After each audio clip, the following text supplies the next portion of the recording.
La Academia de la Magistratura es el órgano oficial de capacitación del sistema judicial y fiscal peruano, reconocido constitucionalmente.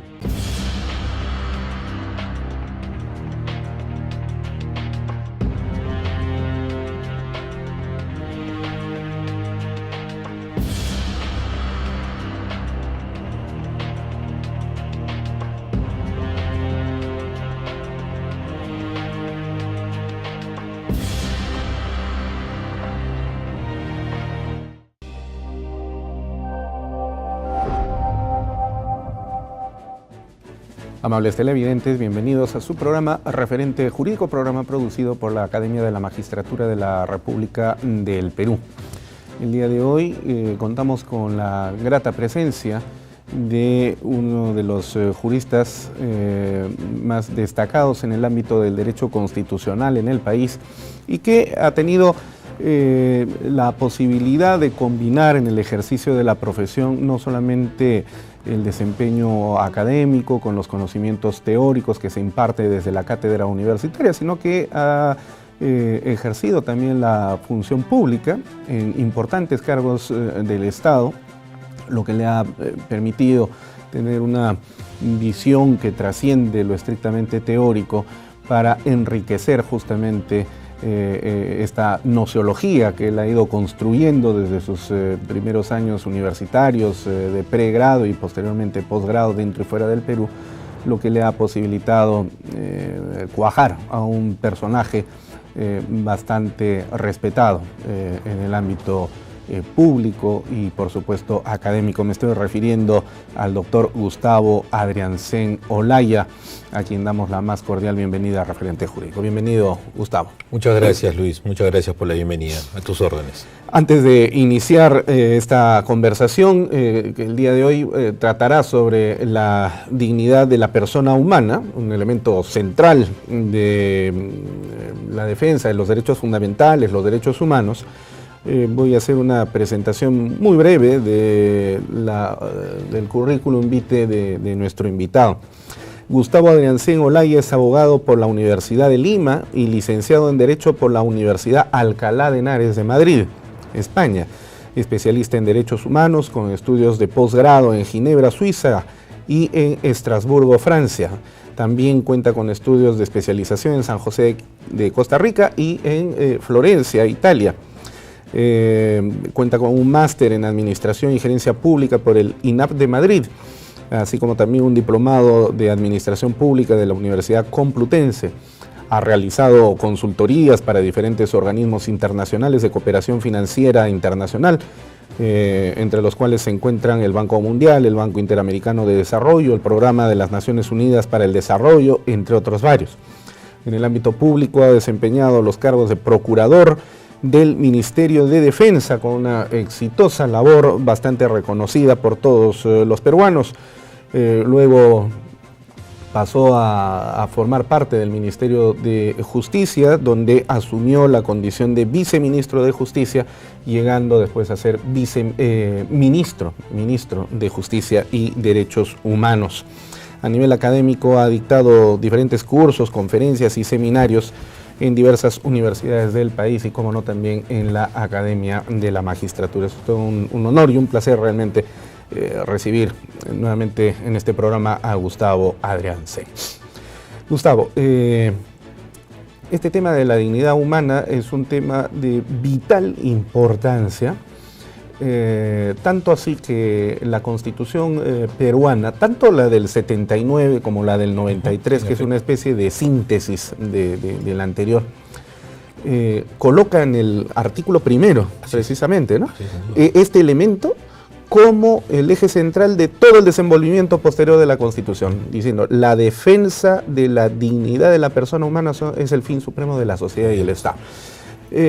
Pero en un país como el nuestro, digamos, no con esto quiero menospreciar a nuestra patria, a la que tanto amamos, sino me refiero al contexto social en el que estamos viviendo, que no es privativo del Perú, sino por lo que hemos podido conocer también de otros países en América Latina.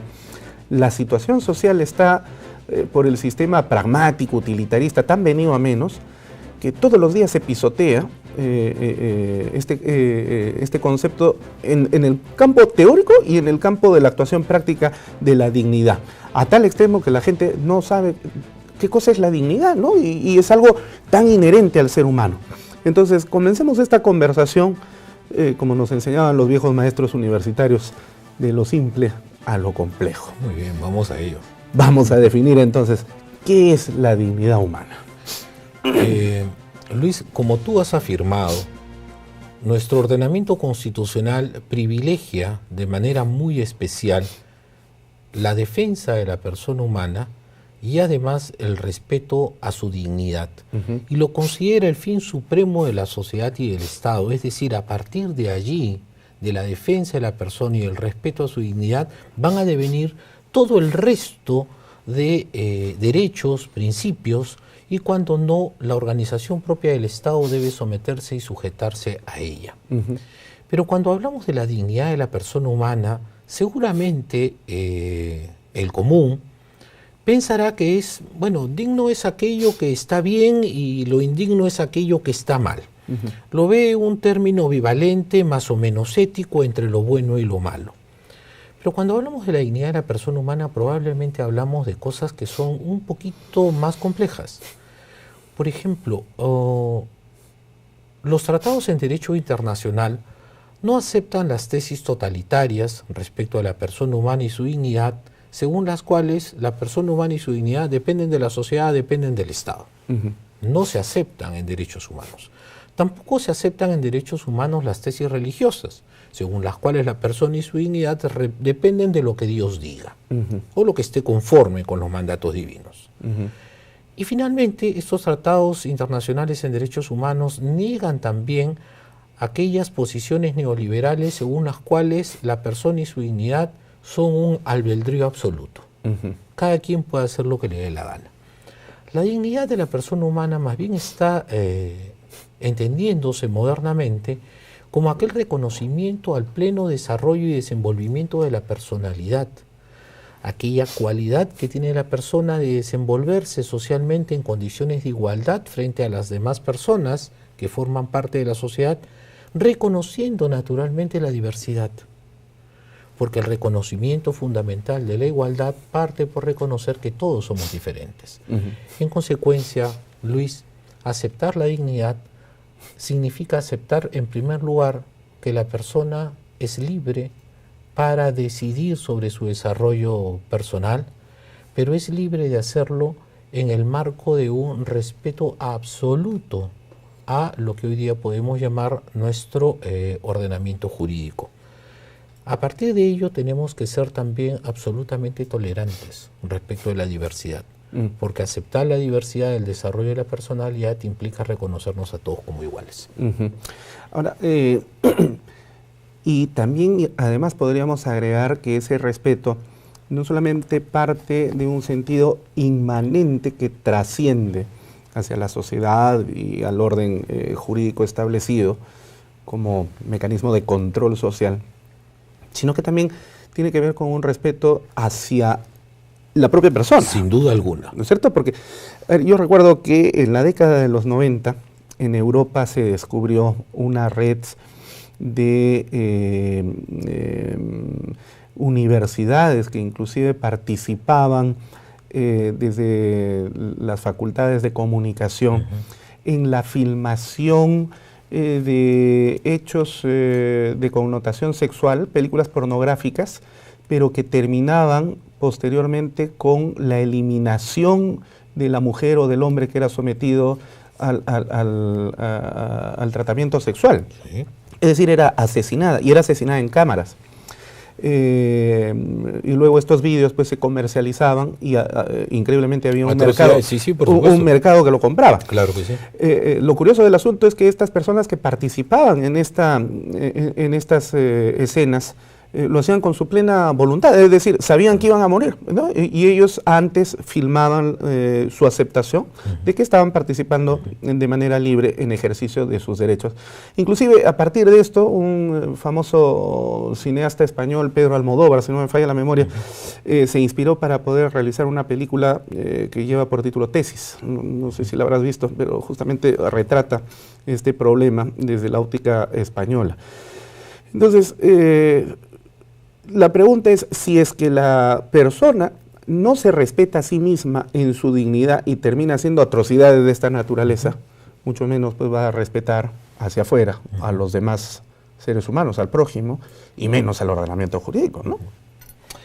Luis, eso tiene que ver con las primeras tesis kantianas de el hombre no puede ser considerado un medio. La persona humana no es un medio para nada. Es un fin en sí mismo, decía Kant. En sí mismo, decía Kant. Entonces, aceptar la persona humana como un fin en sí mismo es reconocerle precisamente la dignidad. Pero este reconocimiento de la dignidad tiene que ver con la negación del albedrío absoluto. En el ejemplo que tú has planteado, yo no puedo libremente aceptar hacerme daño. ¿Okay? Eso es intolerable, eso no es permisible. Yendo pues a Sabater, por ejemplo, no podemos hablar de una libertad en esos extremos. La libertad no me permite lastimarme. ¿Okay? Ahora bien, esto tiene que ver con estas ondas que han habido de desarrollo social, como decía en un principio, pues las totalitarias, las religiosas y después las neoliberales o post-neoliberales, como se quieran llamar, donde reina aquello de la permisibilidad absoluta, ¿no? Yo puedo hacer conmigo lo que me plazca. Bueno, hay debates mucho más profundos. Y a lo Van Gogh me corto la oreja porque no me gusta y no es estética. Claro, ¿no? Y me lastimo y me mutilo y me someto a tratos crueles e inhumanos. Nuestra sociedad niega esas posibilidades y las niega porque van a constituir una negación de la dignidad de la persona humana, de su condición. Es una negación a su desarrollo tratar de hacer tolerables estas inconductas. Ahora bien, nos ponemos a pensar a dónde nos lleva este desarrollo, ¿no? Desarrollo, y naturalmente lo pongo entre comillas.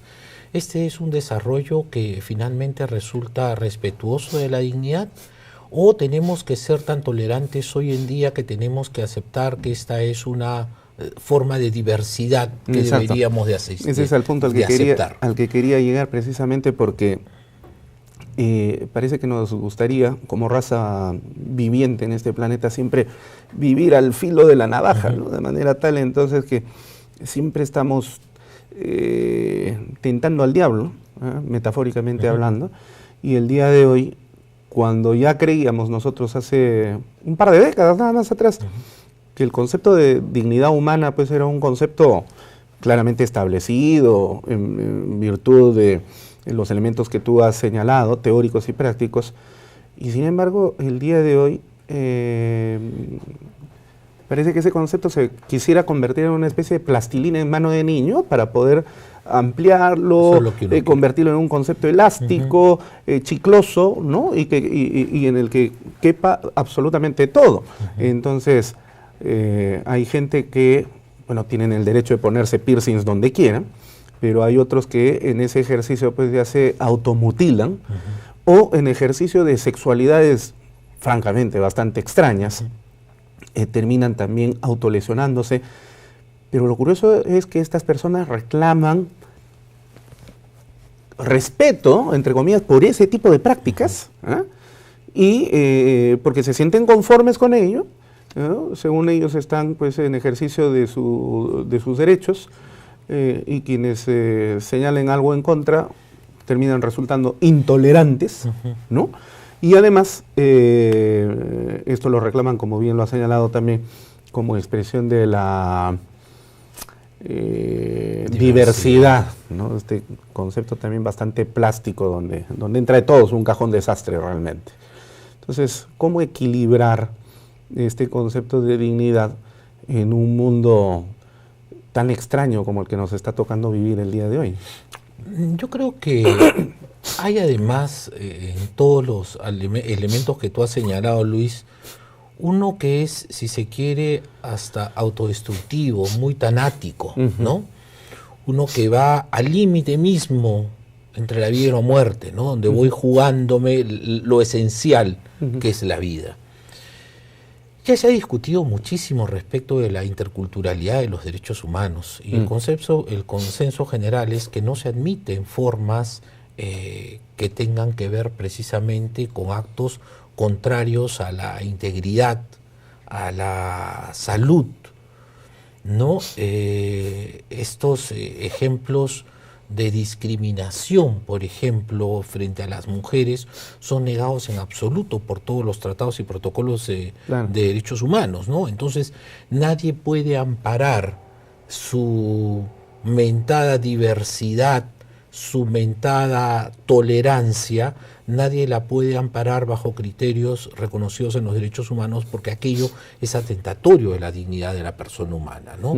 Ya se ha establecido, por ejemplo, que cualquier forma de discriminación es odiosa y constituyen las formas más recurrentes de violación de los derechos humanos. La discriminación a la mujer, ¿no?, que abre brechas inmensas y la condena a la pobreza y cuando no hasta la muerte. Todas estas formas odiosas de discriminación son violatorias a la dignidad de la persona humana, a la defensa de la persona humana y en consecuencia son negados por los tratados y protocolos en materia de derechos humanos, ¿no? Sí, ahora el punto también tiene que ver mucho con cómo definimos a la persona humana para poder reconocer en ella derechos y dignidad, ¿no? Sobre ese tema nos gustaría conversar en el siguiente bloque. Encantado, gracias. Vamos ahora a hacer una primera pausa comercial y ya regresamos en el programa. No se vaya.